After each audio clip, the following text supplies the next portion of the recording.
What is China's role in the war in Ukraine? Are they about to send tons of weapons to the Russians, much like NATO and the United States has been doing to the Ukrainian side, that is only going to prolong this conflict for many more months and years?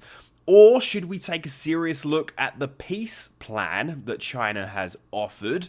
Or on the other hand, is all of this just opportunism of the worst possible type? I'm Stuart Hooper, a lecturer in political science and PhD researcher. Be sure to subscribe if you are new here to the channel, where I look at international politics from a critical angle and without supporting any of the mainstream political parties or political figures, many of which I would argue actually got us into this tremendously bad situation. Now let's take a look at China. China is a very interesting case in the world right now. There are arguments on both sides as to where China is about to go. Is the population crash that they are currently experiencing going to really lend itself to creating irreparable problems for the Chinese government? Is there going to be mass domestic upheaval within China? And we saw quite a lot of this in resistance to China's completely draconian COVID policies that went far beyond anywhere else in the world. Is that all going to play out? Is that going to topple the Chinese government and make China look like an entirely different country? Maybe. Or is everything mostly good? Is the Chinese economy still ticking over rather nicely? Is the Chinese leadership still in a position of relative power compared to its population? Are they cemented in place for a good few years more at least? Is Xi Jinping going to be able to maintain his grip on power until perhaps the very day he dies? And is that therefore going to keep China in a position of prominence in the world? These are the two sides of this debate when it comes specifically to China in the world right now. Where you fall on that, I think there's arguments to be made on both sides. It's an interesting debate. But when it comes to Ukraine, there are some very interesting shifting tides, let's say, when it comes to what China is or is not apparently doing. But we'll start off with what China announced about the war in Ukraine. And that was China's foreign minister saying that Beijing is, quote, deeply concerned about the conflict in Ukraine, which is, quote, intensifying and getting out of control. So on that point, I think we should all be able to agree, and this is precisely what I have been warning of since day one of the outbreak of this war. There is a very real risk for escalation to a nuclear level, a risk that has really not existed in global politics since the Cuban Missile Crisis. So China is hitting it on the head here, but what exactly is it going to do to respond to the crisis? Well, we got some interesting claims from the United States just early last week in regards to China potentially funneling weapons into Russia. Now, of course, if you're concerned with escalation and a conflict spiraling out of control, well, funneling tons of weapons and ammunition into the fight probably isn't the best move. However, as we can see here from this headline, intelligence suggests China is considering sending drones and ammunition to Russia, sources familiar say. Now, it's important to note that these are unnamed intelligence officials that are providing this so-called intelligence to CNN. Suffice it to say that as a child of the war on terror, I've heard from a lot of so-called intelligence sources trying to tell us that there are weapons in certain places, that mass destruction may be imminent if those weapons are allowed to stay in those certain places. And therefore, I've maintained a position throughout my academic life that you need to be really careful with how you take this information from so-called intelligence agencies, because they absolutely have agendas of their own, and they are particularly tightly aligned with, of course, the military-industrial complex. That all aside, they were correct about Russia's invasion of Ukraine. Lots of people, including myself, didn't think that that was actually going to happen. And we looked to the intelligence community, which had lied over and over and over again throughout the war on terror. And we said, there's no way this can be trusted. There's no way this is going to happen. They're lying once again. Same old story. Well, that wasn't the case, was it? We were wrong. The intelligence was correct in this case. So now the question becomes, is it also correct now for this new story, this new piece of information that we have about China potentially sending these weapons, these drones, this ammunition into Russia? Well, I think the answer to that question may be no. This is not correct. And why is that? Well, note the time and date in which this article was published. This came out literally 1 hour after that other report.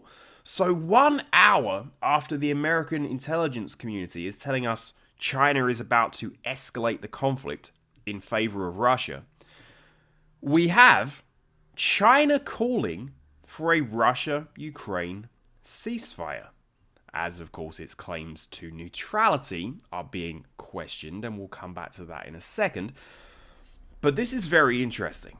1 hour after the United States intelligence community is telling the world that China is about to funnel tons of weapons and ammo and drones into Russia, China comes out and makes a statement that it wants a ceasefire, that it wants a brokered agreement when it comes to this war in Ukraine. And then what happens just, I think, 2 days later? After warnings, no evidence China is supplying arms to Russia, US officials say. So in the space of 48 hours, the American government has gone from accusing the Chinese of potentially supporting an aggressive invasion of Ukraine by Russia to saying there's absolutely no evidence this is going to happen.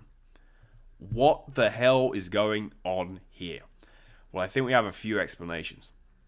The first one being, there are competing forces within the US government right now that are jockeying for position about how they should continue to support or not support Ukraine in this war.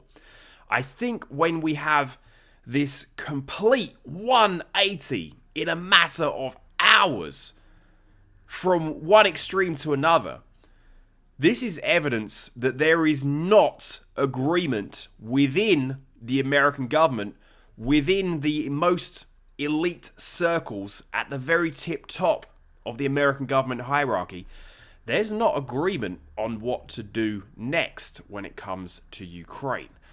There are clearly factions that want this war to continue, and they want to fight to the last Russian invader at the expense of as many Ukrainians potentially as possible, which of course is not fantastic. And there apparently also may be some people within the government that think enough is enough, that maybe it's time to call an end to this. And how would they do that? Well, we've just had China come out and say that they want to broker a peace deal, that they want a ceasefire. Now, can the US come out and do that? Can the US come out and say that after everything that it's done to this point in support of Ukraine? Not really. And in fact, John Kirby came out late last week, the Pentagon spokesperson, and he said, we're going to leave victory up to the Ukrainians. Defining victory is going to be up to the Ukrainians. A hands-off approach. That's what this also could be. This might be the US saying, we're going to take a hands-off approach when it comes to solving this problem, bringing about a peaceful resolution, And we're going to let someone else do that because we don't want to lose face. We want to save as much face as possible. We need to portray this image that we are the ultimate arbiters and defenders of democracy and we'd never enter into agreements with the Russians. But there may now be forces within the American government that are swaying in that direction. They think a negotiated settlement, a ceasefire, is the way to go, but they can't come out and say it publicly. But now they have China, who is doing that. So why not let them go ahead and do it? Now, when it comes to China's peace plan, I want to look at that in a lot of detail because it's very interesting. And all of this aside, 100%, this is China trying to maneuver itself into a more hegemonic position in the global system. Yes, we will take a settlement to this war in Ukraine as soon as possible, and really from whoever wants to broker it. That's great. On a human level, that's great. But if it is a China that ends up being able to say that we were the nation that solved the war in Ukraine, solved the massive global crisis that took us to the brink of World War III, what do you think that does for China's political capital? It shoots it all the way up. And China has had a big problem with political appeal. It has lots of economic appeal around the world, but its political appeal has always been lacking. This is China trying to make up for all of that. Thank you guys for making it to the end of this video. Be sure to subscribe if you would like more analysis from myself. I would really appreciate the support on the channel. Be sure to hit like, leave your comments below. And in the next video, we are going to look at China's peace plan point by point and figure out precisely what is going on here.